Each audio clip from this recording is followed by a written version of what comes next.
Ladies and gentlemen, boys and girls, dogs and cats, frogs and bats, I am Earl St. Clair, and I'm hanging out with my dog Rob on Front Row Live. Check in. I don't even know what happened out there. That was an insane show. I wasn't even there. My body was on stage. My mind was somewhere else, but no, it was great, man. Blown away. Mind blown, that's for sure. You definitely have a fan from me. But let's talk about, first of all, let's talk about you not wanting to be a performer in the first place. You just wanted to be a producer. What's wrong with that? I don't know. I just never had to. I had never had the thought to actually be an artist. I just wanted to make music. I enjoy being the person behind the scenes that makes the music sound how it sounds when it gets to the people. But the opportunity came about for me to actually make all of the music, sing it, write it, actually be a part of the production, and it comes out better that way for me anyway, because I can do everything that I feel in my heart. Right, and it just seems like, I mean, just watching you on stage, you just seem natural.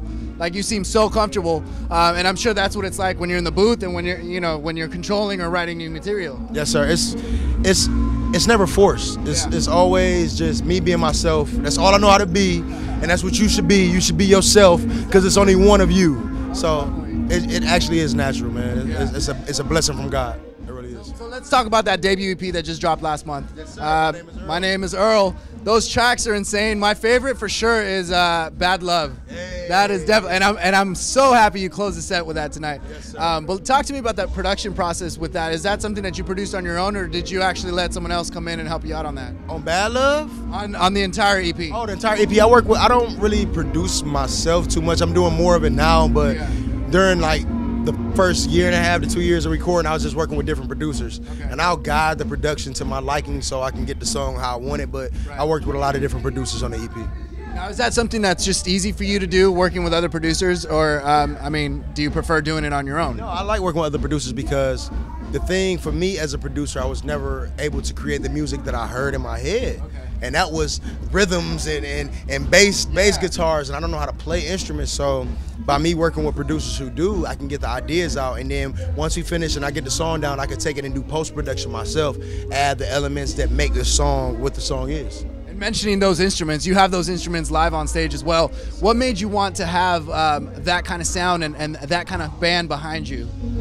It's music, man. Like, it's nothing wrong with making music in a computer, because that's what I did as a producer. But when it comes to certain grooves and like movements of music, you can only get it with live instruments. And when you've been through the meal of running through sounds for 10 years, you've pretty much ran through everything that you're gonna do as a producer. So with me working with people who play them instruments, you get that soul, baby. You get that feeling. You can feel it, and it's a feeling that lasts, man. And with this EP, those tracks that are on the EP, 6, 7 tracks that are on there, why were these so particular to be on this debut EP? Because this is the first time the world gets to see Earl. Those tracks really. Hold up. Y'all didn't see that, but the tracks on the EP, they explain who I am as an artist and everything that I do, and all of the genres that I like to paint with. I like to call like music genres colors. So all of the colors that I paint my pictures with, I wanted to show people that, so when I put my album out, people won't look at me like, oh, he's trying to do this now. Before, I do a lot of things: pop, rock, soul, funk, R&B, rock, hip hop, bluegrass, whatever. It's whatever I feel that day, and I wanted to show people everything that I do from the jump.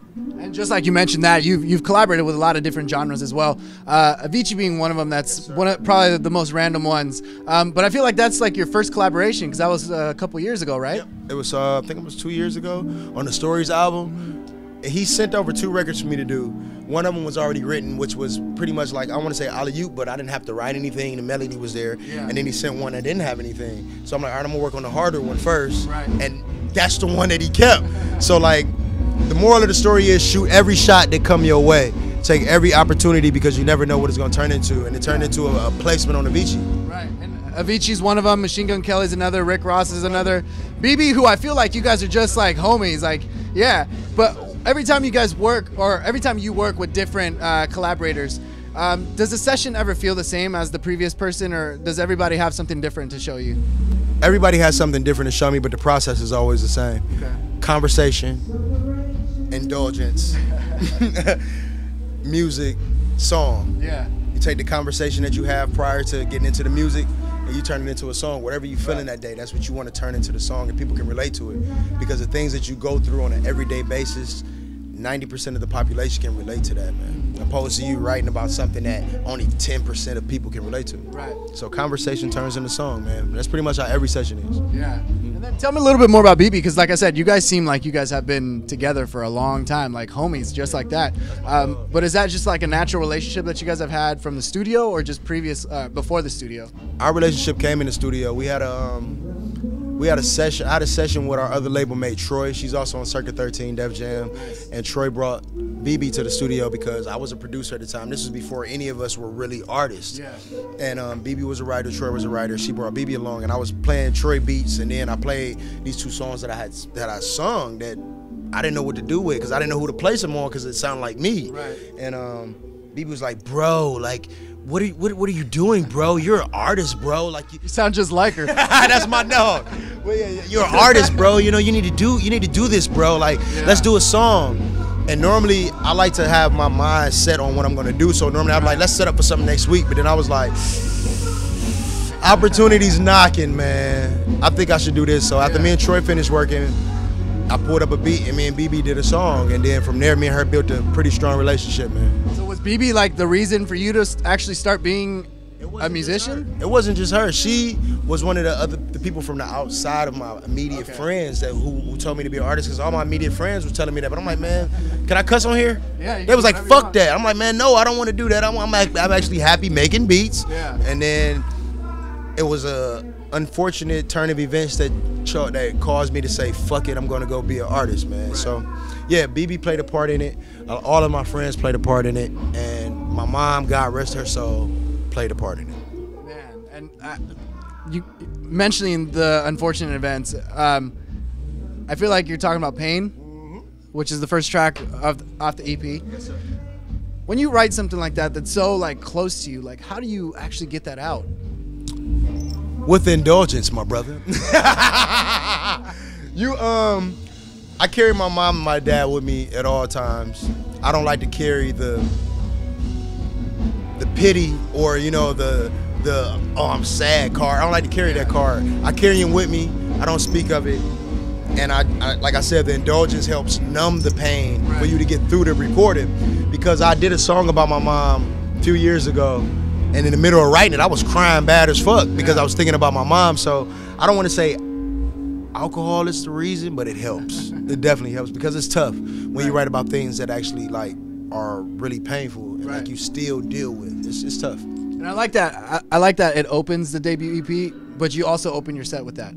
I feel like it's like you're bringing them into your show. Yes, sir. So that was pretty cool that you did that. I don't know if you did that on purpose like that, but yeah, I really want to just catch you up, you know, right off top, and I want you to come on. Let me finish telling you this story. This is the beginning of it. This is where it started. Yeah. Yes. You lined the story up real good, man. I'm a good storyteller. I can tell. You're a great performer. I really love that. So moving forward, like, what can we expect from you? I know you're doing a few like free shows here in LA, but I mean, what's the plan for Earl for this year? I will be on tour this summer. Where I can't tell you because I'm not a good liar. I'm pretty honest. We have a lot of big syncs coming up. Get to your local TVs, your cable, your satellite, your whatever, your Fire Stick. You're going to see the commercials with the songs on it. We will be putting out an album soon. I don't have a date. Don't want to lie to you. And more good music. Definitely. Very, very soon. Yeah. Congratulations on the Get Down. Thank you, man. You said the Fire Stick. I was like, all right, this guy is talking about. Yes, sir. Congratulations on that, man. Like, I'm so excited for you this year. I'm excited. I mean, I'm even more excited after seeing this performance this morning. See, that's how messed up you got me, man. Damn. Look, we fried. Damn. We fried. Well, dude, Earl, thanks for hanging out with me. Thank you, brother. Thank you. Pleasure.